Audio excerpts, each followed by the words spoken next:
Aunty, aunty चिड़िया, मैं अपने मम्मा पापा से बिछड़ गया हूँ। मुझे यहाँ डर लग रहा है। यहाँ मुझे कोई बड़ा पक्षी खा जाएगा। आंटी, आप मुझे मेरे मम्मा पापा के पास ले चलिए। शांत हो जाओ बेटा, आपको कुछ भी नहीं होगा। मैं हूँ ना, आप मुझे बताएं आपका घर कहाँ है। आंटी, मेरा घर अमरूद के पेड़ पर है। अच्छा बेटा, मुझे ये बताओ कि आपका घर किस दिशा में है। आंटी, मैं ये नहीं जानता, मैं तो बारिश में बाहर खेल रहा था। अचानक एक हवा के तेज झोंके से मैं उड़कर न जाने कहाँ पहुँच गया। बेटा, अब तो जंगल में बहुत बारिश है और ऐसी बारिश में तुम्हारा घर ढूंढना बहुत मुश्किल है। मेरा घर यहीं पास है, आप चलो मेरे साथ। जैसे ही बारिश रुकेगी तो मैं आपको आपके घर छोड़ आऊंगी। कोमल चिड़िया कबूतर के बच्चे को लेकर अपने घर चली जाती है। मामा, ये कौन है। मीना बेटी, इसका नाम बबलू है और ये अपने माता पिता से बिछड़ गया है। चुप कर जाओ बबलू, मेरी मम्मा तुम्हें तुम्हारे परिवार से मिला देंगी। हाँ मीना बेटी, बारिश रुकते ही मैं बबलू को उसके घर छोड़ने जाऊंगी। ये लो दाना, आप दोनों मिलकर ये दाना खा लो। फिर वो दोनों बच्चे दाना खाते हैं और बारिश रुकने का इंतजार करते हैं। जैसे ही बारिश रुकती है तो मीना चिड़िया बबलू को लेकर घर से निकलती है। वो जानती थी कि उत्तर की दिशा में एक अमरूद का पेड़ है। जब कोमल चिड़िया उस अमरूद के पेड़ के पास जाकर देखती है तो वहाँ कुछ भी नहीं था। वहीं पास में एक तोता बैठा हुआ था। कोमल चिड़िया तोते से पूछती है, तोते भैया, कुछ दिन पहले मैंने यहाँ एक अमरूद का पेड़ देखा था, लेकिन अब तो यहाँ वो अमरूद का पेड़ नहीं है। हाँ चिड़िया बहन, अमरूद का पेड़ तो था, लेकिन पिछली बारिशों में इतनी तेज हवा थी कि वो जड़ से उखड़ गया। तभी एक पक्षी लकड़हारा उस पेड़ को उठाकर ले गया। यहाँ तो अब कोई भी अमरूद का दूसरा पेड़ नहीं है। तोते भैया, ये छोटा कबूतर का बच्चा अपने माता पिता से बिछड़ गया है। इसका घोंसला अमरूद के पेड़ पर है। क्या आप मुझे बता सकते हैं कि जंगल में दूसरा अमरूद का पेड़ कहाँ है। हाँ चिड़िया, घने जंगल में बड़े पेड़ के पास एक पुराना अमरूद का पेड़ तो है। हो सकता है इसके माता पिता का घोंसला उसी पेड़ पर हो। कोमल चिड़िया तोते का धन्यवाद करती है और बबलू को लेकर वहाँ से उड़ जाती है। जैसे ही कोमल चिड़िया घने जंगल के पास पहुँचती है तो तेज बारिश फिर से शुरू हो जाती है। बबलू, ये तो बहुत बुरा हुआ, बारिश फिर से शुरू हो गई। मुझे आपको आपके घर छोड़कर वापस अपने घर भी जाना है। मीना घर पर अकेली है। आंटी, क्या आप मुझे यहाँ बारिश में छोड़कर चली जाएंगी। मैं तो यहाँ बारिश में मर जाऊँगा। आंटी, मुझे यहाँ बहुत डर लग रहा है, आप मुझे मेरे मामा पापा के पास छोड़ आए। बबलू बेटा, मैं आपका घर ही ढूंढ रही हूँ, लेकिन क्या करें, इतनी तेज बारिश में ना मैं उड़ सकती हूँ और ना आप। हमें इसी पेड़ के नीचे बैठकर बारिश के रुकने का इंतजार करना होगा। कोमल चिड़िया बबलू को लेकर एक बड़े पेड़ के नीचे बैठ जाती है। तभी एक कौवी बारिश में भीगती हुई वहाँ आती है। अरे चिड़िया बहन, तुम यहाँ क्या कर रही हो। मैं तो जंगल में मीठा फल ढूंढने आई थी और ये बारिश न जाने फिर से शुरू हो गई। बिजली बहन, देखो, ये छोटा बच्चा अपने माता पिता से बिछड़ गया है। तो क्या चिड़िया बहन, वो कबूतर और कबूतरी इस छोटे बच्चे के माता पिता हैं? ये सुनकर कोमल चिड़िया हैरानी से बिजली कौवी से पूछती है, क्या कहा बिजली बहन, आप इसके माता पिता को जानती हो। हाँ चिड़िया बहन, इस बच्चे के माता पिता का घर उस अमरूद के पेड़ पर है जो उल्लुओं के पड़ोस में है। मैं उल्लू की पत्नी से मीठा फल लेने गई थी, तभी पड़ोस में वो कबूतर कबूतरी अपने बच्चे को ढूंढते हुए रो रहे थे। बिजली बहन, क्या आप मुझे भी वहाँ ले जाएंगी। हाँ हाँ चिड़िया बहन, क्यों नहीं, लेकिन बारिश तो रुकने दो। वो तीनों उस बड़े पेड़ के नीचे बैठकर बारिश के रुकने का इंतजार करने लगते हैं। काफी देर के बाद बारिश रुक जाती है। बिजली कौवी कोमल चिड़िया और बबलू को लेकर वहाँ से उड़ती है। थोड़ी देर में बिजली कौवी कोमल चिड़िया और बबलू को उल्लुओं के पड़ोस में अमरूद के पेड़ पर ले जाती है। कबूतर और कबूतरी अपने बेटे को देखकर बहुत खुश हो जाते हैं। मेरा बेटा, मैंने तुम्हें कहाँ कहाँ नहीं ढूंढा। ऐसा कहते हुए बबली कबूतरी अपने बेटे को गले से लगा लेती है। ये देखकर कोमल चिड़िया को बहुत सुकून मिल रहा था, क्योंकि उसने एक छोटे बच्चे को उसके माता पिता से जो मिलवा दिया था। मम्मा पापा, चिड़िया आंटी ने मेरी बहुत मदद की और मुझे खाने के लिए दाना भी दिया। चिड़िया बहन, तुम्हारा बहुत बहुत धन्यवाद। आपने बहुत बड़ी नेकी की हमारे साथ। हमारा एक ही बेटा है। तेज हवा ने हमारे बेटे को हमसे जुदा कर दिया और आपने हमारी खोई हुई खुशियाँ हमें वापस लौटा दी। इसलिए ये कुछ मीठे अमरूद आप यहाँ से तोड़कर अपने बच्चों के लिए ले जाएं। हाँ हाँ, 2 अमरूद तो मैं भी लूंगी। मैं ही लेकर आई हूँ चिड़िया को यहाँ। हाँ हाँ कवि बहन, क्यों नहीं, तुम भी अमरूद लेकर जा सकती हो। फिर कोमल चिड़िया और बिजली कवि दोनों अमरूद लेकर वापस अपने अपने घरों को उड़ जाती हैं। बंटी जी, ये आप क्या कह रहे हैं? आपकी नौकरी चली गई, अब हम क्या करेंगे? कहाँ से खर्चा चलेगा घर का? अभी तो तुम्हारी 2 बहनें भी कुंवारी हैं, उनकी भी शादी करनी पड़ेगी। कैसे होगा ये सब? कोमल, क्या करूं? बादल सेठ ने काम से निकाल दिया, लेकिन तुम चिंता नहीं करो, सब ठीक हो जाएगा। 2 साल बीत जाते हैं, लेकिन बंटी चिड़े को जंगल पे कहीं भी काम नहीं मिलता। जो जमा पूंजी बंटी चिड़े ने जमा कर रखी थी, उससे अपनी एक बहन की शादी कर देता है। कुछ ही दिनों बाद कोमल चिड़िया एक बेटी को जन्म देती है, जिससे चिड़िया की चिंताएं और भी बढ़ जाती है। बंटी जी, अब हमारी बेटी हो गई है, अपनी इच्छाएं तो मैं मार भी लूं, पर हमारी बेटी की जरूरतें तो पूरी करनी ही पड़ेंगी। मैं जानता हूँ, मैं कोशिश कर रहा हूँ। ऐसे ही 1 साल बीत जाता है। कोमल चिड़िया एक और बेटी को जन्म देती है। बंटी की माँ अपने बेटे से कहती है, बंटी बेटा, तेरी एक बहन की शादी तो हो गई, लेकिन अभी दूसरी बैठी है, उसका क्या होगा? माँ, हम ये घर बेच देंगे। कुछ दिन हम तिनकों के घोंसले में रह लेंगे। मैं क्या करूं? दिन रात कोशिश में लगा रहता हूं, लेकिन जंगल में कहीं भी काम नहीं मिल रहा। बंटी जी, बहनों के लिए आप ये घर बेच दोगे? हमारी भी 2 बेटियां हैं, फिर हम उनके लिए क्या बेचेंगे? कोमल, जो हमारी बेटियों के भाग्य में होगा वो उन्हें जरूर मिलेगा। देखिए जी, मैं अपनी बेटियों को भूखा नहीं रख सकती। थोड़े से दूध के लिए भी वो तरसती रहती हैं। अगर आप मुझे इजाजत दें तो मैं जंगल के पक्षियों के घरों में काम कर सकती हूँ। नहीं नहीं कोमल, हमारे घर की मम्मा पक्षियाँ बाहर काम नहीं करती। ये सुनकर कोमल चिड़िया उदास हो जाती है। कुछ दिनों बाद बंटी चिड़ा घर बेचकर अपनी दूसरी बहन की शादी भी कर देता है। अब तो रोज कोमल चिड़िया और बंटी चिड़े के बीच में लड़ाई रहने लगती है। एक दिन बंटी चिड़ा काम ना होने की वजह से बहुत दुखी हो जाता है और वो नदी में कूदकर अपनी जान ले लेता है। कोमल चिड़िया के साथ जंगल में काले बादल छाए हुए थे और तेज हवाएं चल रही थीं। बुलबुल उड़ती हुई कबूतर के पास जाती है। कबूतर भाई, क्या आपने देखा कि बादलों का रंग बिल्कुल काला हो चुका है? ऐसा लग रहा है जैसे जंगल पर कोई मुसीबत आने वाली है। तभी चीकू तोता तेजी से उड़ता हुआ वहाँ आता है। कबूतर और बुलबुल, मैंने अभी नदी के उस पार देखा है, तूफान इतनी तेजी से बढ़ रहा है कि पुराने पेड़ तिनके की तरह उड़ रहे हैं। हमें फौरन सबको इकट्ठा करना होगा।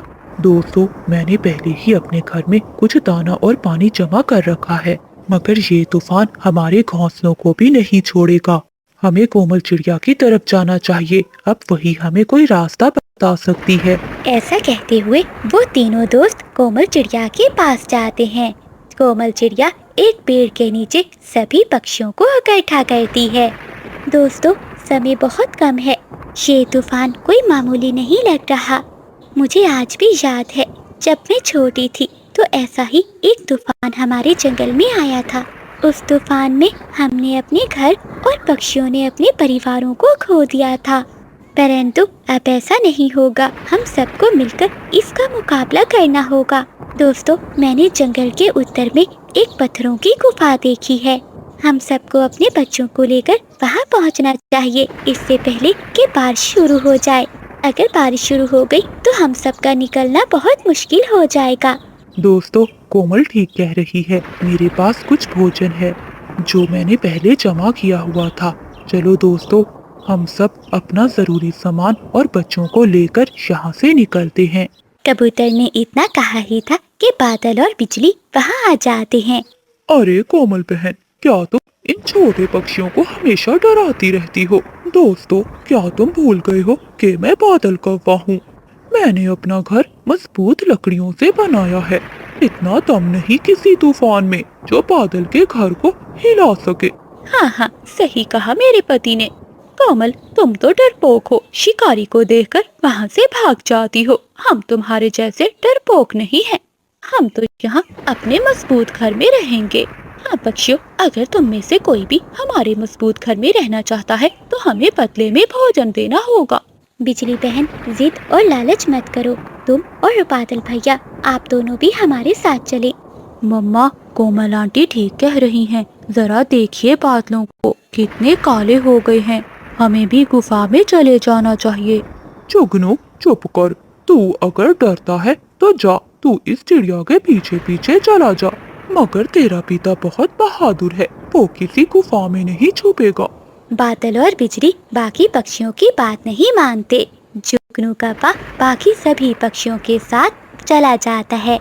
सभी पक्षी अपना अपना सामान बांधकर गुफा की ओर चले जाते हैं। अचानक एक भयंकर गरज के साथ तूफान शुरू हो जाता है। बारिश इतनी तेज थी कि कुछ नजर नहीं आ रहा था। पक्षी तेजी से कोमल चिड़िया के पीछे गुफा की तरफ भागते हैं। बादल और बिजली घर में बैठ जाते हैं। जंगल में तेज बारिश के साथ साथ तेज हवाएं भी चल रही थी। बिजली कभी घबरा कर बोलती है, बादल देखो, हमारा पेड़ कितनी जोर से हिल रहा है, कहीं ये गिर न जाए। तुम डर क्यों रही हो बिजली? मैं हूँ ना, मैंने इस घर को मजबूत लकड़ियों से बनाया है। बादल ने इतना कहा ही था कि तूफान का एक बहुत बड़ा झोंका आता है। जिस पेड़ पर बादल और बिजली का घर था, वो पेड़ जड़ से ही टूट जाता है। उनका घर तो तिनके की तरह हवा में उड़ जाता है। बादल एक बड़ी टहनी के नीचे दब जाता है। बचाओ, कोई हमें बचाओ, हमारा घर टूट गया। बादल जी इस टहनी के नीचे दबे हुए हैं, कोई निकाले मेरे पति को। परंतु जंगल में कोई भी नहीं था जो उनकी आवाज सुनता। दूसरी ओर गुफा में सभी पक्षी सुरक्षित थे, परंतु जुगनू रो रहा था। क्या हुआ जुगनू बेटा, आप रो क्यों रहे हो? कोमल आंटी, मेरे माता पिता बाहर हैं, वो ऐसी बारिश में जी नहीं पाएंगे। प्लीज आप उन्हें बचा लें।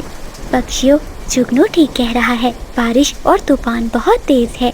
ऐसे मौसम में उनका रहना बहुत मुश्किल है। वो जिद्दी तो है, लेकिन हमें एक बार उन्हें जाकर देखना चाहिए। ठीक है चिड़िया बहन, मैं भी तुम्हारे साथ चलता हूँ। तो ठीक है, अगर तोता भी जाएगा तो मैं भी जाता हूँ, क्योंकि एकता में ही बरकत है। ऐसा कहते हुए चिड़िया, तोता और कबूतर तीनों पक्षी तूफान का मुकाबला करते हुए वहाँ से निकलते हैं। जब वो उनके घर के पास पहुँचते हैं तो वो देखते हैं बिजली कभी पास बैठी रो रही थी और बादल कौवा टहनी के नीचे दबा हुआ था। बादल भैया, घबराए मत, हम आ गए हैं, हम आपकी मदद करते हैं। ऐसा कहते हुए वो तीनों पक्षी अपनी पूरी ताकत लगाते हैं। बिजली कभी भी मदद करती है। आखिरकार वो सब मिलकर बादल कौवे को उस टहनी से बाहर निकाल लेते हैं। बादल कौवा अब अपने किए पर बहुत शर्मिंदा होता है। उसका एक पंख भी टूट चुका था। कोमल बहन, मुझे माफ कर दो, मेरा तकब्बुर आज मुझे ले डूबा। अगर आज तुम सब ना आते तो न जाने हमारा क्या होता। मैं समझता था कि मेरी ताकत ही सब कुछ है, मगर आज समझ में आया कि असली ताकत तो एकता में है। कोमल बहन, मुझे माफ कर दो, मैंने हमेशा तुम्हें बुरा कहा, मगर आज तुमने मेरे पति की जान बचाई। दोस्तों, जंगल एक परिवार है। यहाँ कोई कौवा या चिड़िया बड़े नहीं हैं। हम सब एक दूसरे के सहारे जिंदा हैं। मुश्किल वक्त हमें ये सिखाने आता है कि एकता में ही बरकत है। ऐसा कहते हुए वो सभी पक्षी बादल और बिजली को भी उसी गुफा में ले जाते हैं। ऐसे ही 2 दिनों तक जंगल में तूफानी बारिशें होती हैं। उन दिनों में वो सभी पक्षी गुफा में ही रहते हैं। जब तूफान थम जाता है तो सभी पक्षी वापस अपने जंगल में लौट आते हैं। जंगल पूरा बर्बाद हो चुका था, मगर सबके चेहरों पर सुकून था। दोस्तों, हमारे घर टूट गए मगर हमारा हौसला नहीं। चलो सब मिलकर दोबारा से बनाते हैं। तोता ठीक कह रहा है बिजली, इस बार हम भी मिलकर सभी पक्षियों के साथ घर बनवाएंगे। हाँ बादल भैया, ये आपने बहुत अच्छी बात की। हम सबको मिलकर काम करना होगा, क्योंकि जब हम एक होते हैं तो बड़े से बड़ा तूफान भी हमारा कुछ नहीं बिगाड़ सकता। फिर सभी पक्षी मिलकर जंगल की सफाई करते हैं और तिनका जमा करके वो अपने घर बनाना शुरू करते हैं। अब वो सभी पक्षी मिलजुल कर रहने लगते हैं।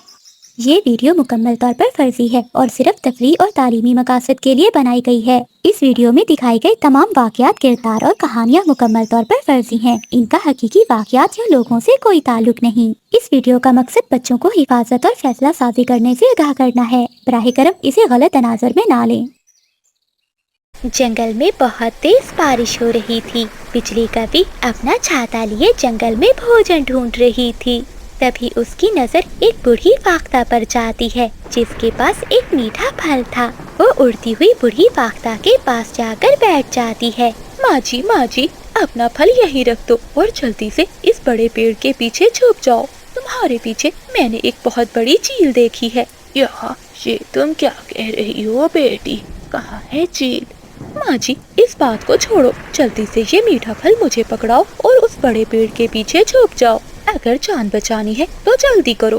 वो बूढ़ी फाख्ता डर के मारे ऐसा ही करती है। वो अपना मीठा फल बिजली कपी को देकर खुद बड़े पेड़ के पीछे छुपकर बैठ जाती है। बिजली कपी वो मीठा फल उठाती है और वहाँ से अपने घर भाग जाती है। कितना स्वादिष्ट मीठा फल है। आज तो मुफ्त का भोजन खाने का मजा ही आ गया। मुफ्त के भोजन का स्वाद ही अलग है। ऐसी बारिश में भला मुझे और कहाँ से कुछ मिलता। काफी देर तक बूढ़ी फाख्ता उस पेड़ के पीछे ही छुपी रहती है। तभी वहाँ से कोमल चिड़िया गुजरती है। वो बूढ़ी फाख्ता को देखकर वहाँ आती है। माँ जी, क्या हुआ? आप ऐसे पेड़ के पीछे छुपकर क्यों बैठी हैं? क्या आप बारिश से डर रही हैं? चिड़िया की आवाज़ सुनकर बूढ़ी फाख्ता पेड़ के पीछे से बाहर आती है। नहीं चिड़िया बेटी, मैं तो अपना फल लेकर घर जा रही थी। तभी बिजली बेटी ने मुझे बताया कि मेरे पीछे चील आ रही है। डर के मारे मैं इस पेड़ के पीछे छुप गई। परंतु माँ जी, यहाँ तो कोई भी चील नहीं है। वो बिजली की बच्ची ऐसे ही झूठ बोलकर आपका भोजन ले गई होगी। वो हमेशा ऐसा ही करती है। तो इसका मतलब है बिजली ने मुझे उल्लू बना दिया। मैं कई घंटों से इस पेड़ के पीछे छुपी बैठी थी। ऐसा कहते हुए वो बूढ़ी फाख्ता वहाँ से चली जाती है और कोमल चिड़िया अपने घर चली जाती है। अगली सुबह कोमल चिड़िया तोते से मिलती है। चीकू तोता खुद को जंगल का सबसे चालाक तोता मानता था। चिड़िया बहन, बिजली कभी सबको पागल बना लेती है, लेकिन मुझे नहीं। मैं जंगल का सबसे चालाक तोता हूँ। मैं तो कभी उस काली कपी की बातों में नहीं आया और ना ही उसने कभी मेरा दाना लिया है। तोते भैया बचकर रहना, बिजली कपी बड़े बड़ों को उल्लू बना देती है। अभी कल रात बारिश में बिजली कपी ने बूढ़ी फाख्ता का फल लेकर खा लिया।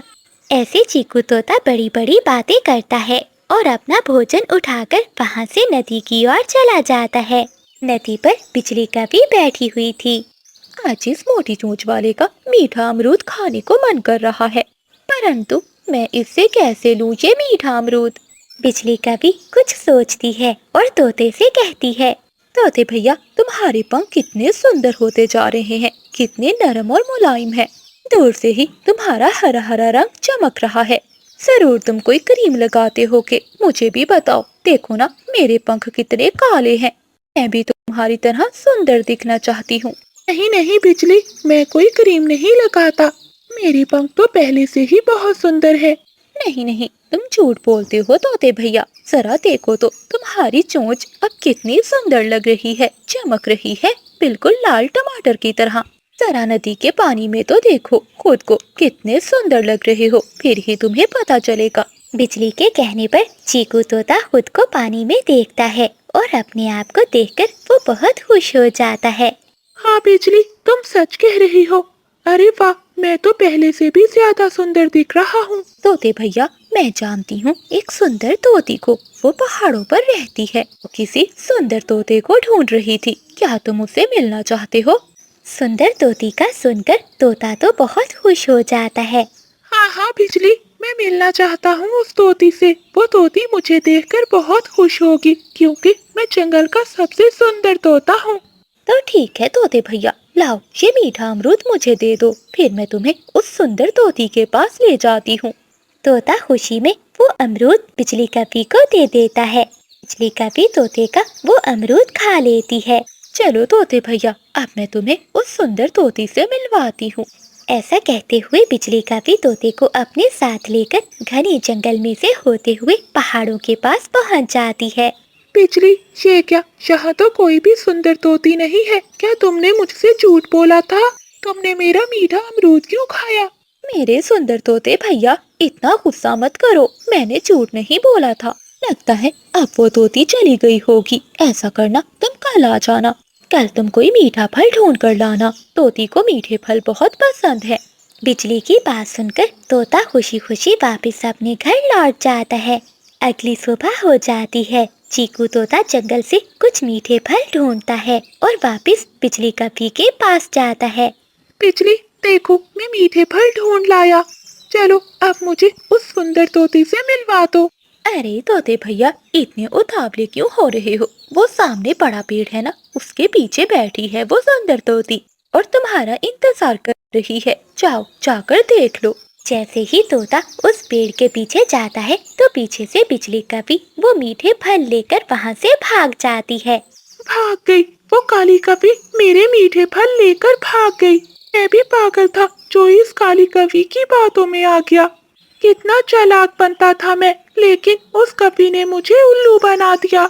ऐसा कहते हुए चीकू तोता उदास होकर वापस अपने घर चला जाता है। मोटी बुलबुल मौसी, थोड़ी स्मार्ट हो जाओ, वरना तुम्हारे लिए उड़ना बहुत मुश्किल हो जाएगा। क्या करूं कभी, मैं तो रोज का एक दाना ही खाती हूँ। न जाने फिर भी मेरा वजन बढ़ता ही जा रहा है। अरे अरे मौसी, चिंता क्यों करती हो? मैं तुम्हारा वजन कम कर सकती हूँ। बदले में मुझे मीठे फल लाकर देने होंगे। क्या सच में बिजली, मेरा वजन कम हो जाएगा? क्या मैं भी तुम्हारी तरह स्मार्ट हो जाऊंगी? हाँ हाँ, क्यों नहीं। जल्दी से जाकर जंगल से मेरे लिए मीठे फल लेकर मेरे घर आ जाओ। बिजली की बात सुनकर बुलबुल मौसी पूरे जंगल में उड़ती है और वो मीठे फल ढूंढकर बिजली कपी के पास जाती है। बिजली, ये देखो मैं मीठे फल ले आई। अब जल्दी से मुझे वो दवा दे दो जिससे मैं भी दुबली पतली हो जाऊं। हाँ हाँ बुलबुल, तुम ये मीठे फल यहीं रख दो, मैं तुम्हारे लिए दवा तैयार कर दूंगी। परंतु हाँ, कल आते हुए भी मीठे फल लेती आना। अगली सुबह बुलबुल मौसी एक फलों की टोकरी भरती है और बिजली कपी के घर की ओर उड़ती है। तभी रास्ते में उसे चिड़िया रोक लेती है। अरे बुलबुल मौसी, इतने सारे मीठे फल ये आप कहाँ लेकर जा रही हैं? चिड़िया बहन, तुमसे अब क्या छुपाना। ये मीठे फल मैं बिजली के लिए लेकर जा रही हूँ। वो मुझे दुबला पतला करने की दवा दे रही है।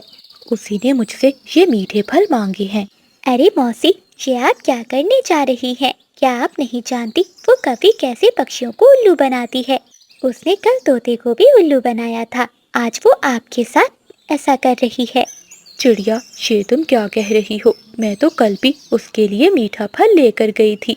इसका मतलब वो मुझे भी पागल बना रही है। अगले दिन बिजली कपी उड़ती हुई जा रही थी कि उसे रास्ते में कबूतर बैठा दिखाई देता है। कबूतर मीठा आम खा रहा था। कबूतर भैया, मैंने आज ही एक जादू सीखा है। तुम अपनी सुंदर आंखें बंद करो, देखना तुम्हारा ये एक आम 2 आमों में बदल जाएगा। बिजली की बात सुनकर कबूतर हैरान हो जाता है। अच्छा, तो क्या सच में तुम जादू कर सकती हो? तो ठीक है, मैं अभी अपनी आंखें बंद करता हूँ। ऐसा कहते हुए कबूतर अपनी आंखें बंद करता है। बिजली कपी वो आम लेकर भागने ही वाली थी कि पीछे से तोता और चिड़िया आ जाते हैं। काली कपी, आज तुझे जादू मैं दिखाता हूँ। कबूतर, आंखें खोलो। ये कपी तुम्हारा आम चुरा कर भागने वाली है। कबूतर अपनी आंखें खोलता है। फिर सभी पक्षी मिलकर बिजली कपी को पकड़ लेते हैं और वो बिजली कपी की खूब पिटाई करते हैं। ऐसे बिजली कपी को अपने किए की सजा मिल जाती है। जंगल में सुबह का समय था। कोमल चिड़िया ने अपनी मेहनत से एक बहुत ही सुंदर फलों का बागीचा लगाया था, जिसमें वो दिन रात मेहनत करती थी। कोमल चिड़िया के साफ और नेक दिल की वजह से बागीचे के पेड़ उसे बातें करते थे। कोमल बेटी, तुम्हारे बिना तो हमारा मन ही नहीं लगता, जल्दी से हमें पानी दे दो। हाँ हाँ मेरे दोस्तों, मैं अभी सबको पानी देती हूँ। तुम सब ही तो मेरे जीने की वजह हो। ऐसा कहते हुए कोमल चिड़िया पेड़ों को पानी देने लगती है। वहीं दूर बैठी चिड़िया की सौतेली माँ और उसकी सौतेली बहन ये सब देखकर जल भुन रही थीं। देख पारो, इस कोमल का बागीचा कितना हरा भरा है। पूरे जंगल में इसकी तारीफें करते हैं और सभी पक्षी हमारा मजाक उड़ाते हैं। मुझे लगता है अब इसका इलाज करना ही पड़ेगा। हाँ माँ, किसी तरह से इसका बगीचा हमारा हो जाए और फिर हम इस कोमल को जंगल से निकाल देंगे। वो दोनों बैठी ऐसे बातें कर ही रही थी कि तभी महाराज तोते के सिपाही आते हैं। चिड़िया, तोते महाराज ने कल अपने दरबार में दावत रखी है और उन्होंने खास तौर पर हमें तुम्हारे पास भेजा है कि कल की दावत में तुम्हारे बागीचे के मीठे फल ही आएंगे। ठीक है उल्लू सिपाही, अगर महाराज ने कहा है तो कल मैं फल लेकर आ जाऊंगी। ये सुनकर चिड़िया की सौतेली माँ और उसकी सौतेली बहन और भी गुस्से में आ जाती हैं। रात होते ही चिड़िया की सौतेली माँ और उसकी बहन घर से निकलती हैं। वो एक अंधेरी गुफा में कफे तांत्रिक के पास जाती हैं। आओ आओ सावित्री मौसी, मैं सब जानता हूँ। तुम उस चिड़िया को नीचा दिखाना चाहती हो तो ये लो, ये जादुई नींद का पानी है। इस पानी को कोमल के बागीचे में छिड़क दो, सारे फल कड़वे हो जाएंगे और जो भी इन्हें खाएगा वो गहरी नींद में सो जाएगा और फिर कोमल मुसीबत में फंस जाएगी। अरे वाह कफे तांत्रिक, तुम बहुत महान हो। चिंता नहीं करो, तुम्हें तुम्हारा हिस्सा मिल जाएगा। ऐसा कहते हुए चिड़िया की सौतेली माँ और उसकी बहन वो पानी लेती हैं और वहाँ से सीधा कोमल चिड़िया के बागीचे में जाती हैं। वो सभी पेड़ों पर जादुई पानी डाल देती हैं। अगली सुबह हो जाती है। जब कोमल चिड़िया अपने बागीचे में जाकर देखती है तो सभी पेड़ थोड़े मुरझाए हुए थे, पर उन पर लगे फल अभी भी ताज़ा लग रहे थे। वो अनजाने में वही फल टोकरी में भरकर तोते महाराज के दरबार में ले जाती है। अरे वाह कोमल चिड़िया, तुम्हारे फलों की महक तो बहुत अच्छी है। चलो सभी पक्षी मिलकर इन्हें खाते हैं। महाराज के ऐसा कहते ही सभी पक्षी वो मीठे फल खाने लगते हैं। जैसे ही महाराज और बाकी पक्षी वो फल खाते हैं तो जादुई नींद के असर से वो सभी वहीं सो जाते हैं। अरे ये सब क्या है? ये सब फल खाते ही ऐसे सो क्यों गए हैं? लगता है इन फलों में कुछ था। ऐसा सोचते हुए कोमल चिड़िया बुलबुल डॉक्टर को बुला कर लाती है। बुलबुल सभी पक्षियों को दवा देती है। काफी देर बाद महाराज को होश आ जाता है। कोमल चिड़िया, ये सब तुम्हारी वजह से हुआ है। तुम्हारे फल कड़वे थे, न जाने तुमने उसमें क्या मिलाया था। सिपाहियों, पकड़ लो इस चिड़िया को और लकड़ी के पिंजरे में बंद कर दो।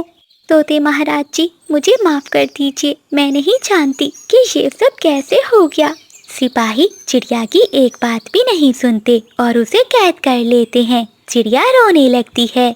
जब कबूतर को पता चलता है तो कबूतर उड़ता हुआ कोमल चिड़िया के बागीचे में आता है। अरे ये कोमल बहन के बागीचे के पेड़ सूख क्यों रहे हैं? मुझे इन्हें नदी का पानी देना होगा। ऐसा सोचते हुए कबूतर जल्दी से जाता है और नदी से साफ पानी लाता है। वो सभी पेड़ों को पानी देता है। पानी देते ही एक जादुई रोशनी फैलती है और पेड़ दोबारा बोलने लगते हैं। कबूतर जाओ और कोमल को बचाओ, कोमल बेकसूर है। रात को इसकी सौतेली माँ और बहन ने कफे तांत्रिक के साथ मिलकर जादुई पानी हम पर डाला था ताकि दरबार में कोमल की बदनामी हो और उसे इस जंगल से निकाल दिया जाए। पेड़ की बात सुनकर कबूतर तेजी से उड़ता हुआ दरबार में जाता है और वो तोते महाराज को सारी बात बताता है। अच्छा तो ये बात है। सिपाहियों, जाओ और जल्दी से चिड़िया की सौतेली माँ, बहन और कफे को पकड़ कर लाओ। महाराज के आदेश पर सिपाही तुरंत वहाँ से जाते हैं और वो उन्हें पकड़कर दरबार में पेश करते हैं। महाराज, यही है वो असली मुजरिम जिन्होंने मासूम कोमल को फंसाया था। क्यों, बताओ, क्या कबूतर ठीक कह रहा है? अगर झूठ बोला तो मैं तुम्हें हमेशा के लिए काल कोठरी में बंद कर दूंगा। तोते महाराज से डरकर वो सब अपना जुर्म कबूल कर लेते हैं। तुमने एक मासूम चिड़िया को फंसाया और पूरे दरबार की जान खतरे में डाली। मैं तुम तीनों को अपने जंगल से बाहर निकालने की सजा देता हूँ।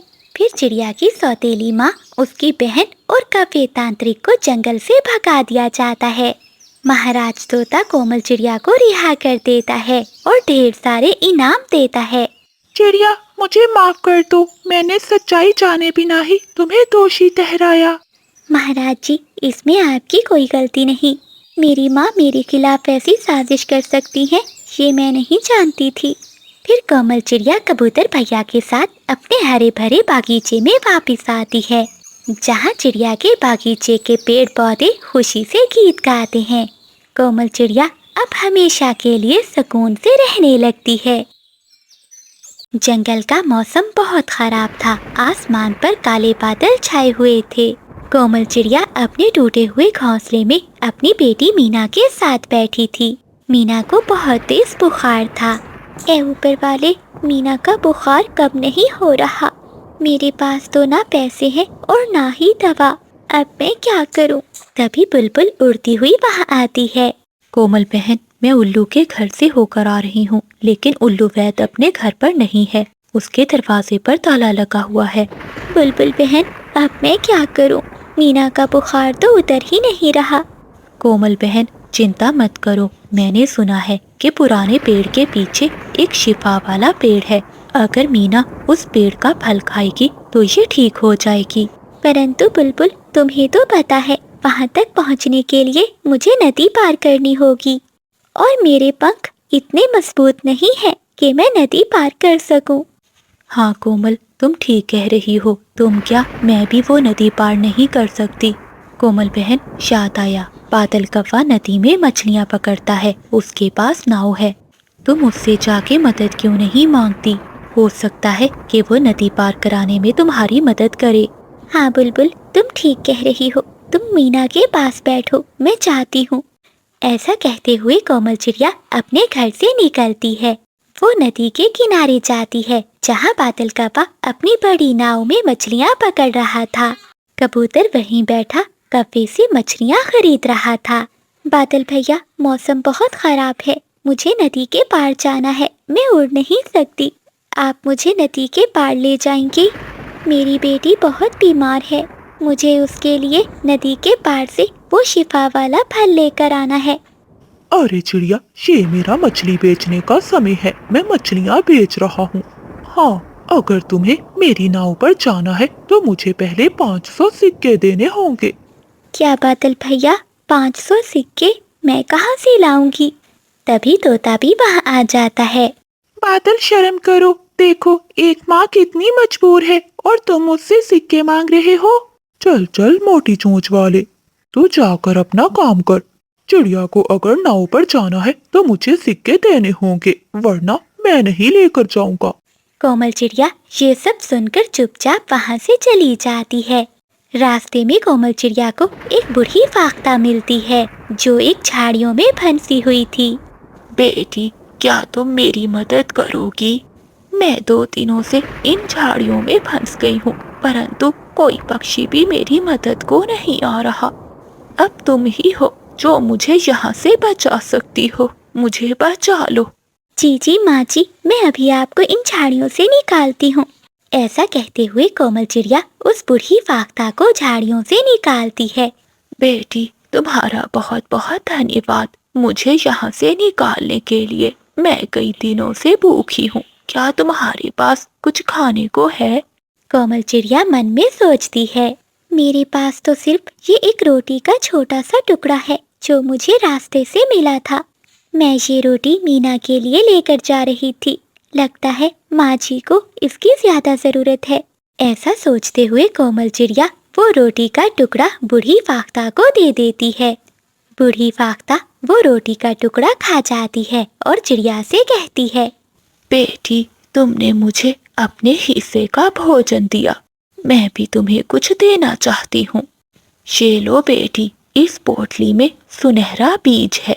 ये कोई मामूली बीज नहीं बल्कि जादुई बीज है। इसे अपने आंगन में डुबा देना। ये तुम्हारी हर जरूरत पूरी करेगा। ऐसा कहते हुए वो बूढ़ी फाख्ता वहाँ से गायब हो जाती है।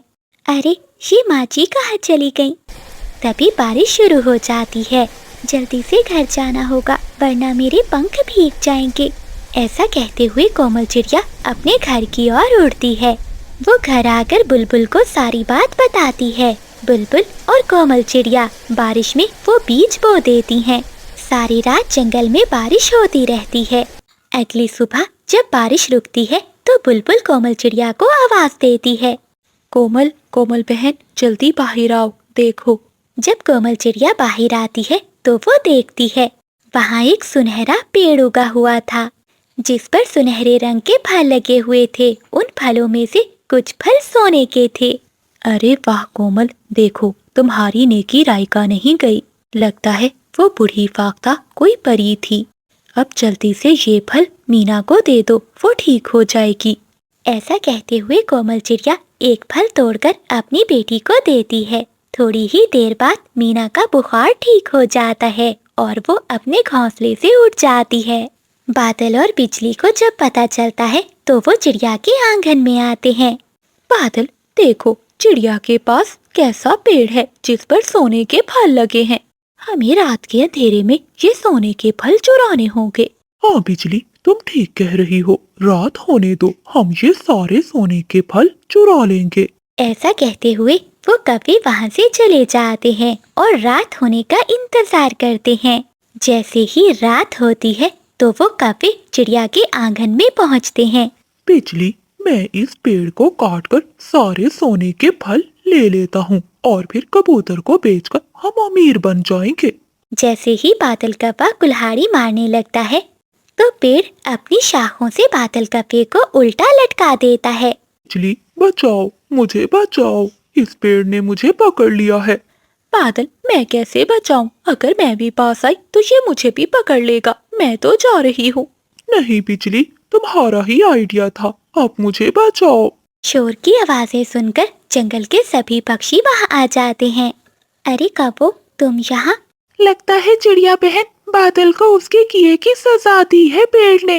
हाँ चिड़िया बहन, मुझे माफ कर दो। मैं तुम्हारे ये फल चुराने आया था लेकिन इस पेड़ ने मुझे ही उल्टा लटका दिया। फिर कोमल चिड़िया बादल कौवे को आजाद करवाती है। बादल भैया, सोना पेड़ों पर नहीं नेकी में होता है। अगर आपने मेरी मदद की होती तो आज आप भी खुश होते। जो दूसरों की मजबूरी का फायदा उठाता है वो खजाना मिलने पर भी भूखा ही रहता है, मगर जो मुश्किल में मदद करे ऊपर वाला उस पर करम करता है। बादल जी, अभी तक सो रहे हो? चलो मेरे साथ, तुम्हें कुछ दिखाना है। क्या हुआ बिजली, क्यों काय काय कर रही हो? सोने दो मुझे। तुम यहाँ सोते रहो और जंगल के पक्षी वो सारा मीठा शहद ले जाएंगे। क्या कहा? मीठा शहद? हाँ, पीपल के पेड़ पर एक बहुत बड़ा शहद की मक्खियों का छत्ता है। उसमें से मीठा मीठा शहद टपक रहा है। अगर वो मीठा शहद हमें मिल जाए तो हमें दाने की खोज में उड़ना नहीं पड़ेगा। हाँ बिजली, चलो जल्दी जाकर वो शहद ले आते हैं। ऐसा कहते हुए वो पति पत्नी पीपल के पेड़ के पास जाते हैं। बिजली, तुम सही कह रही थी, ये छत्ता तो बहुत बड़ा है और ये छोटी मक्खियाँ तो नन्ही सी जाने हैं। मेरे एक पर के झटके से सभी उड़ जाएंगी। मैं अभी जाकर मक्खियों को हटाकर इस छत्ते पर कब्जा कर लेता हूँ। तभी चीकू तोता और कोमल चिड़िया भी वहाँ आ जाते हैं। रुको बादल, रुक जाओ। ये मक्खियाँ जितनी छोटी हैं इतनी ही खतरनाक भी हैं। ये छत्ता इनका घर है, वो अपनी मेहनत की कमाई किसी को नहीं लेने देंगी। बेहतर यही होगा कि तुम नदी के पास जाकर गिरे हुए अमरूद खा लो। अरे मोटी चोंच वाले, तू तो डरता है, तू ही जाकर वो कड़वे अमरूद खा। मैं और बिजली तो आज इस मीठे शहद का ही नाश्ता करेंगे। बादल भैया रुक जाइए, तोता ठीक कह रहा है, शहद मीठा